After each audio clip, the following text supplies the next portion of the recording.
So, ladies and gentlemen, this is a Ukrainian talk show on Pod TV. My name is Sasha Star, and today we have two distinguished guests. Is Dr. Jonathan Lockwood. Welcome to the show, Jonathan. Thank you, Sasha. Glad to be here as always. Great to have you. And Ivan Kucherenko from Ukraine, Kiev. Welcome to the show, Ivan. Hello, Sasha. Hi, Jonathan. Hello to everyone. Glad to be here again with you. Nice. Let's watch video first, right? Sure, let's start with it. Go on. Scale invasion of Ukraine is the largest military conflict in Europe since World War II. The hostilities provoked by Russia, the use of military equipment and all types of conventional weapons cause huge damage to the environment. And not only in Ukraine. How does Russian aggression destroy the world's ecology? Let's dive into the context. No matter how much it may seem that Ukraine is very far from the country from which you are watching this video, but the environment has no borders. To realize this fact, just recall the disaster at the Chernobyl NPP on April 26, 1986. At that time, more than 3 million citizens of Ukraine and more than 7 million people around the world were affected. Almost 40 years have passed, and its consequences still resonate far beyond the borders of the former Soviet Union. In 2022, Russian troops who invaded Ukraine from the territory of Belarus immediately seized the Chernobyl nuclear power plant and occupied the exclusion zone. Already on the second day of the occupation of the Chernobyl zone, February 25, 2022, the level of radiation in the exclusion zone increased by 20 times, all because the Russians ignored radiation safety standards. They moved around the Chernobyl zone on heavy equipment. They dug trenches in the Red Forest, raising radioactive dust. They provoked a number of fires in the Chernobyl forests. All the radioactive dust and ash from the fires rises into the air, and it's carried by the wind for tens of kilometers around. Let's move on. Ukraine is an agricultural country with significant export potential, which is also a key supplier of grain to the UN World Food Programme.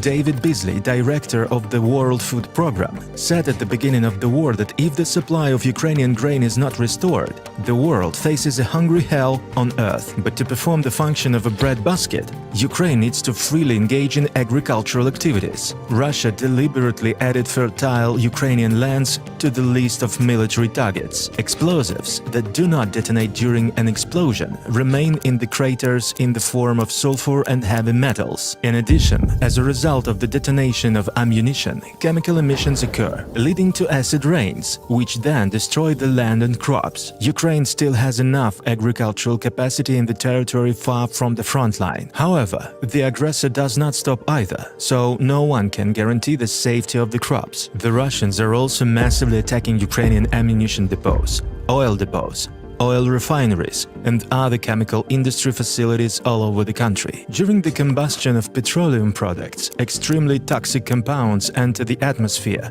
together with carbon monoxide, and pollute everything around them. The burning of diesel, petrol, and aviation fuel is estimated to have resulted in emissions of 18.8 million tons of CO2 in equivalent. Additional emissions of 3.1 million tons of CO2 equivalent were caused by the production and use of artillery shells and other ammunition. The number of fires larger than 1 hectare has increased 36-fold compared to the pre-war period of 12 months. In 2021, only one forest fire with an area of more than 5 hectares was recorded in Ukraine. The total area of landscape fires on the territory of Ukraine today exceeds 2.4 million hectares. The total volume of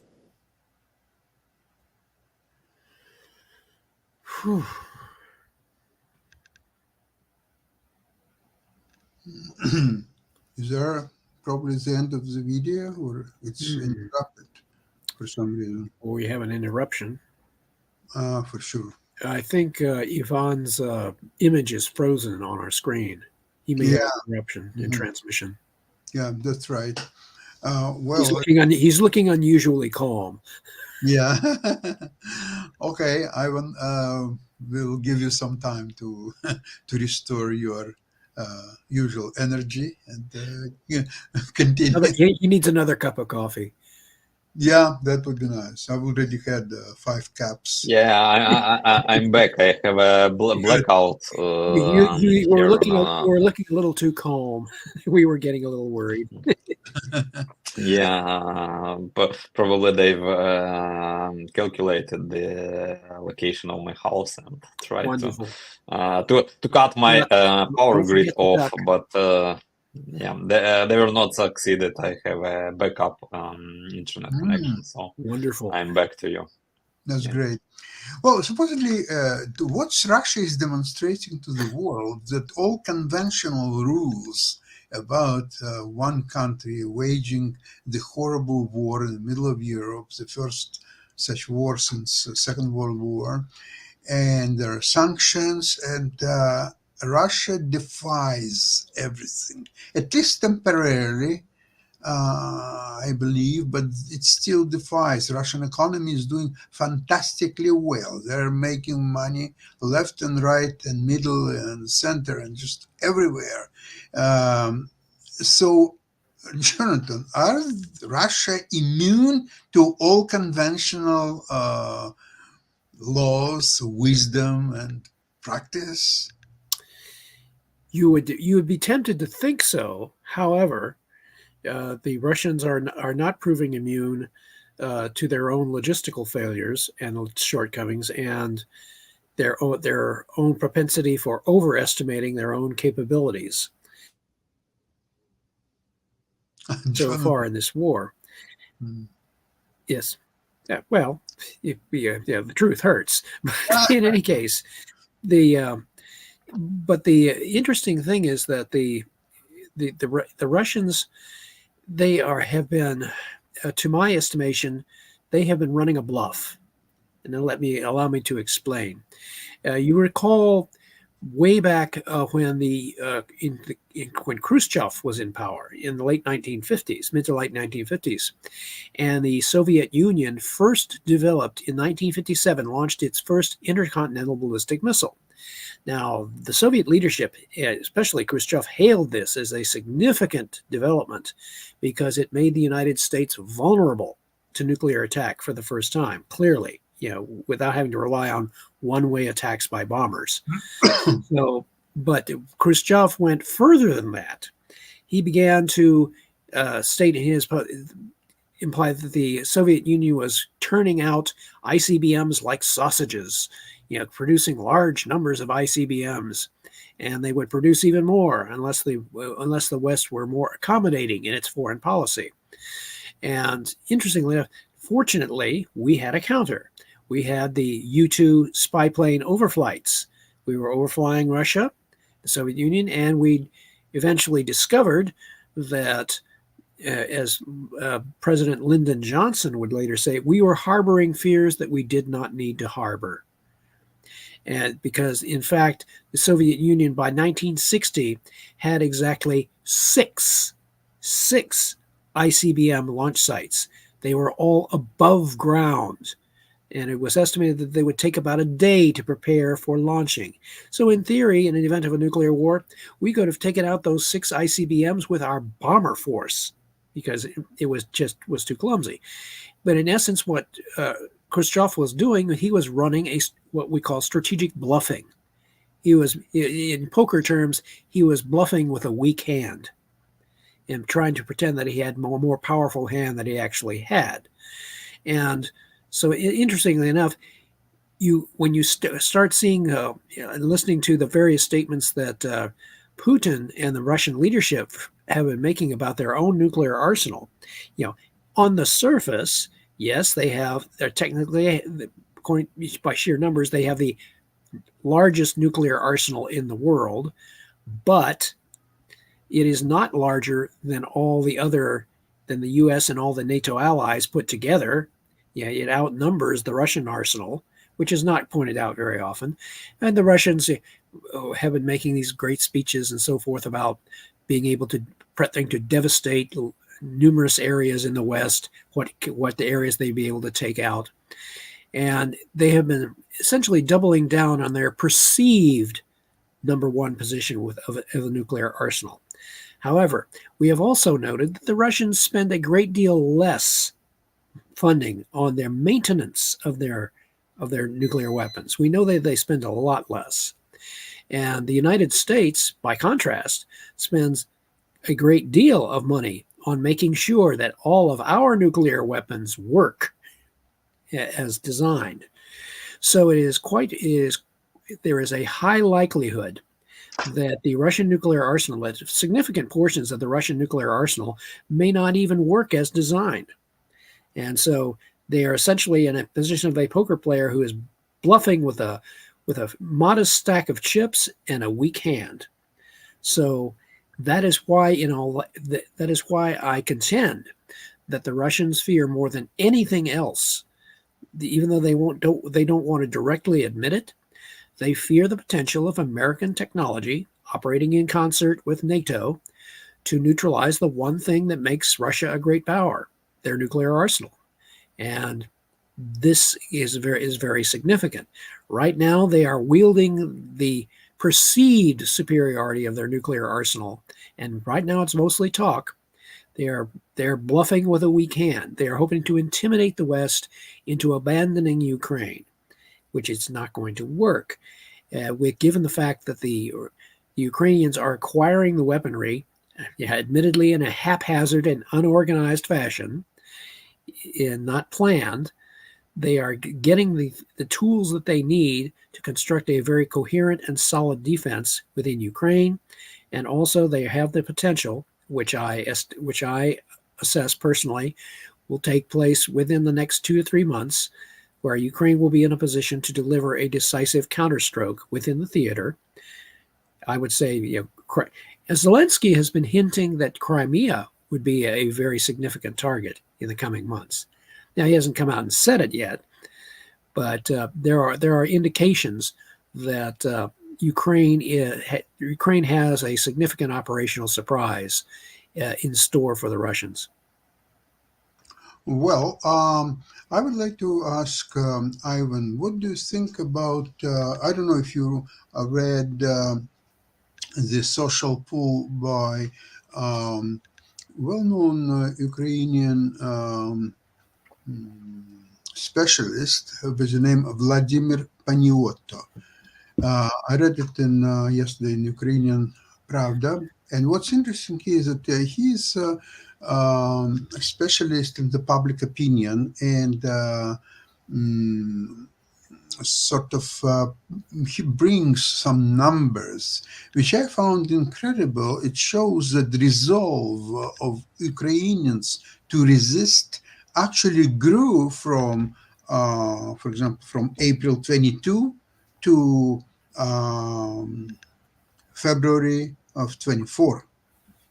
With all these Russian bombardments and the enormous damages to infrastructure and killing so many innocent people, a resolve of Ukrainians keeps growing. How would you comment on that, Ivan?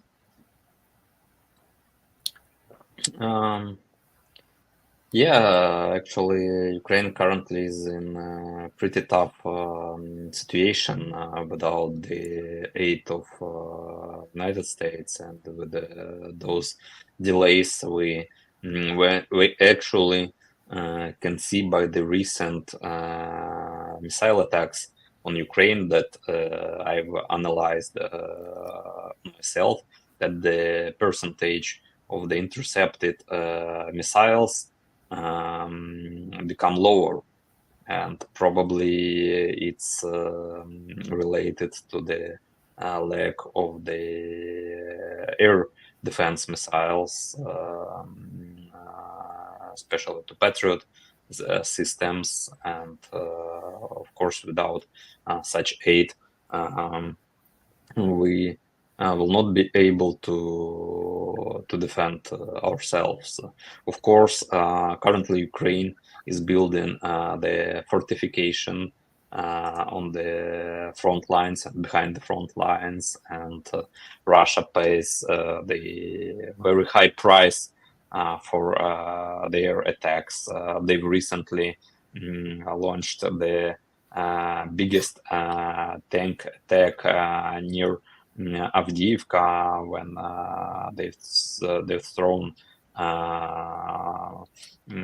enormous number of tanks in order to break Ukrainian lines, and this attack was successfully repelled by Ukrainian soldiers, by Ukrainian heroes. But because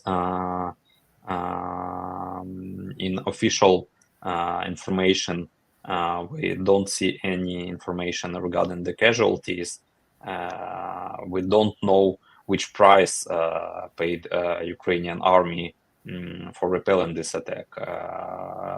On one of our previous meetings, I showed you the fragment of the interview with President Zelensky for the Fox News, and there was a question to him if Ukraine will be able to stand against the Russian invasion without the help of the United States, of the Western countries. And he said that, of course, we will stand, but the price that we will pay by the health of our soldiers will be much higher, and this is really difficult to accept that when United States said, when President Biden said that they will be with Ukraine as long as possible, and that the United States will support Ukraine as long as possible. And now, for almost half a year, United States is not able to provide us with crucial help because of some political process and some Republican senators which are afraid of upcoming President Trump probably, and this is really frustrating. Yes, one of the things what was in that report that I mentioned was that there is a growing discouragement of Ukrainian people with the American help or lack of it, and hopefully situations will change anytime soon. I really hope so. And so now there is still, despite of the lack of help from the United States, there is nothing really that Russians are trying to use new tactics and new ways to attack Ukraine. They're still about the same place where they were a week ago, a month ago, 3 months ago. Ivan, is it correct, or is they still trying something new? Of course, we have some our own power, and I don't know. We had enough evidences to see that all Russian threats about some upcoming great assaults or their super powerful weapons and everything like that, their super powerful tank armata, which they're currently not even using on the battlefield because it's it starts to remind you of being the same thing as their nuclear threats. Yeah, it's actually a fake tank which was broken on the military parade on the Red Square. So it's completely fake fake tank. So all those forecasts about something great upcoming within the near 1, 2, 3 months, etc. It's all are elements of propaganda, and they've spent half year to take the small town of Avdiivka, actually completely small, which was on the borders of the Donetsk. And being honest, it was not half year. It was a half year of all their efforts on that specific point of the battlefield, when due to the lack of the anti-air defense systems, they with absence of F-16 fighter jets, they were able just to throw enormous number of planning bombs on the Ukrainian fortifications, and that completely ruined everything. And that was the only possibility why they were successful in capturing Avdiivka, but they tried to capture it starting from 2014, because Avdiivka, the Ukrainian positions on Avdiivka were too close for Donetsk. They obviously were really upset that Ukraine is able to launch some small industrial drones from their positions in Avdiivka and see everything what Russian occupation forces are doing in Donetsk. So I'm not believing to their any massive assault, and that they will be able to take Kharkiv, for instance. And the new Ukrainian commander-in-chief, General Syrskyi, says that Russia paid a great price when they were thrown away from Kharkiv region, and they will pay even bigger price if they will be able to conquer it. And of course, they can gather people, they can gather armies, they have enough resources, and they have enough money, unfortunately, because Western and other countries are buying Russian goods, they're paying to Russia.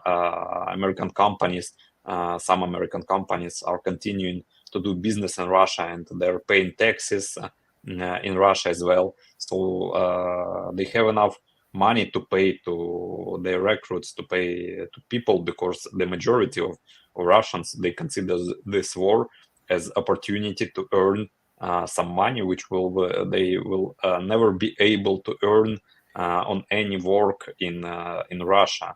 And until they have money to pay to the soldiers, until they produce their own weapons, until they're being supplied from North Korea, they're trading with North Korea, which actually is actually goes against the sanctions of Security Council of United Nations to trade weapons with North Korea. They probably can try, but their possibilities are much weaker of their army than they were in the beginning of the invasion. And if they will be succeeded in any of their assaults, hopefully no. Maybe they will be able to capture a couple of villages, ruining them completely before that, but I am not sure that they will be able to capture Kharkiv, for instance, or successfully invade to Kiev in the near future. If they will be given several years to prepare. Like now, those talks about possible peace negotiations with Russia are being held, that to make some peace agreement. Of course, they will give them a possibility to produce weapons and to try to invade into Ukraine with more efforts in couple years, and probably not only to Ukraine, because they've Putin, this crazy dictator, he said that they need all Ukraine. They don't need some specific parts of Donetsk, Lugansk. They need all Ukraine, and not only Ukraine. They want to restore the borders of the Soviet Union within the borders of the Russian Federation. That's their plan. Speaking about, first of all, let me defend Armata. Armata is a beautiful tank. It's a very good looking tank, provided that it doesn't have to move. Right. And maybe the design was to have Armata, several tanks. It's a and great looking pillbox. yeah, so it would be standing there, and I remember I was in Moscow when it was on Red Square, the parade, and Armata. It moved very slowly. Probably that was the design, and then in the middle of Red Square, it stopped and never moved again. Yeah, so parade finished, and the Armata was standing there. So some commentators were suggesting that it was a piece of art, and it standed there so people could enjoy watching that great piece of machinery. Now, It reminds you of those first World War I tanks. yeah, When they British first tried using them, their biggest problem in the Battle of Cambrai was not so much the Germans weren't able to counter them, but the biggest problem the British had was that the tanks that they were using, being the first time models, kept suffering mechanical breakdowns. Mechanical breakdowns defeated the use of armor at Cambrai more than anything else. And so it was 100 years ago, and I would say probably Russia should have advanced technology to a degree, so at least could come across Red Square without stopping, but it didn't happen. Now, speaking about Kharkiv, another piece I just read also in the area maybe 2 ago, also in Ukrainian Pravda, the truth about how the war of 2014 and its continuation is 2022, how that all started. In 2013, when the Maidan started to grow and getting much more visible, Putin sent his delegation to Kharkiv and Odessa. Why these two cities?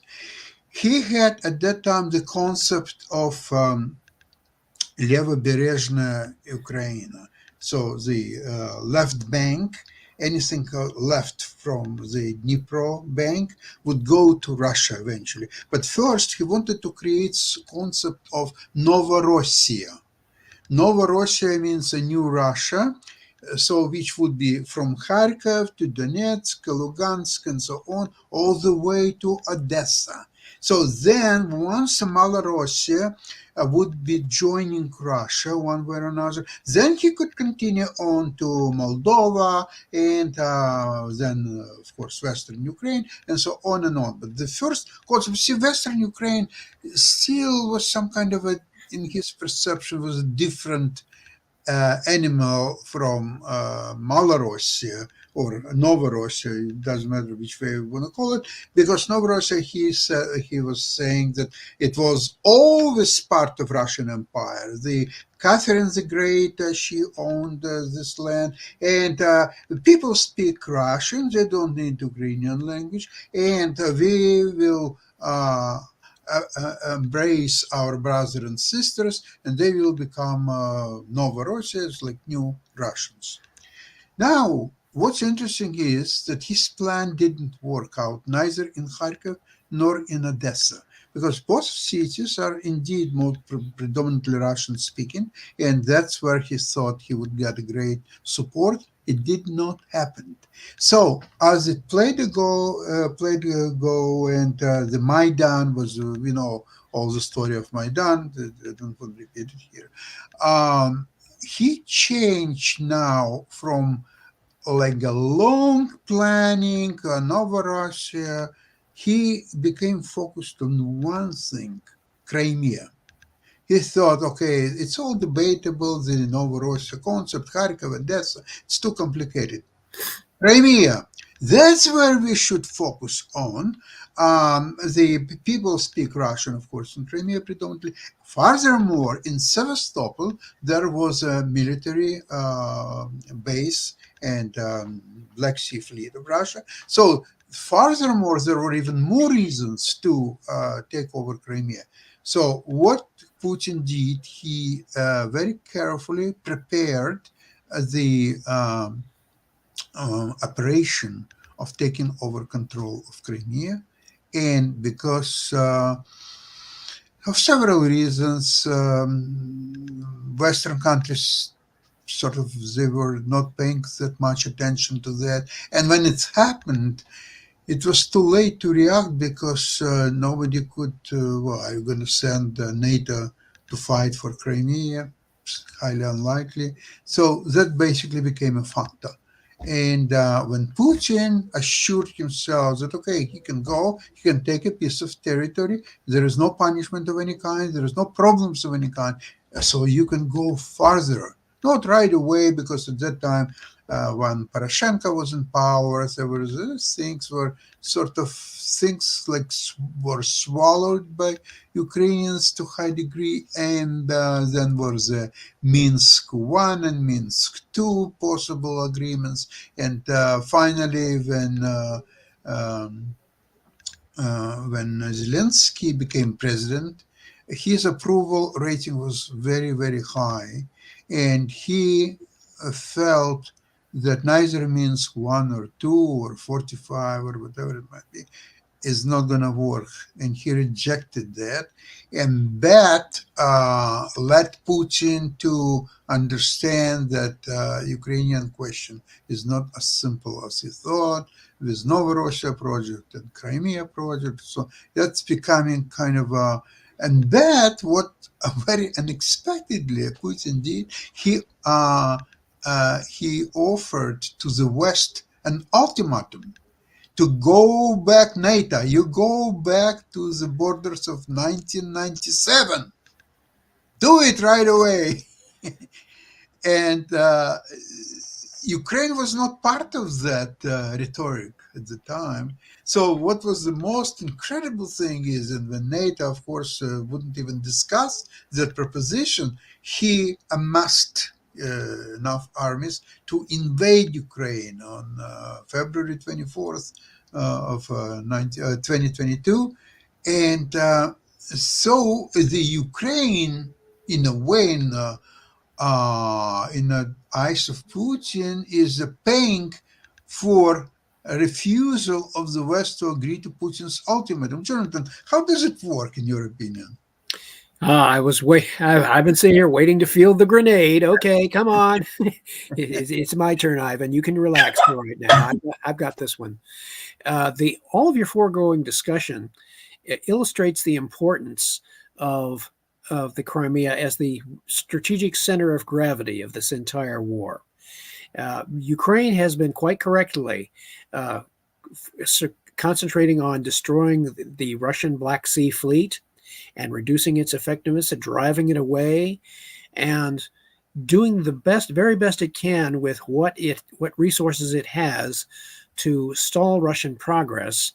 And basically, once the Ukrainian military has been able to assemble and integrate the various sources of Western aid that it is getting, and being able to create, crucially, F-16s and other elements of air defense, as this aid arrives in the next month or two and is integrated, there is danger, yes, but there is opportunity for Ukraine to deliver a decisive counterstroke, again, with the idea of completely severing Crimea from Russian reinforcement and resupply.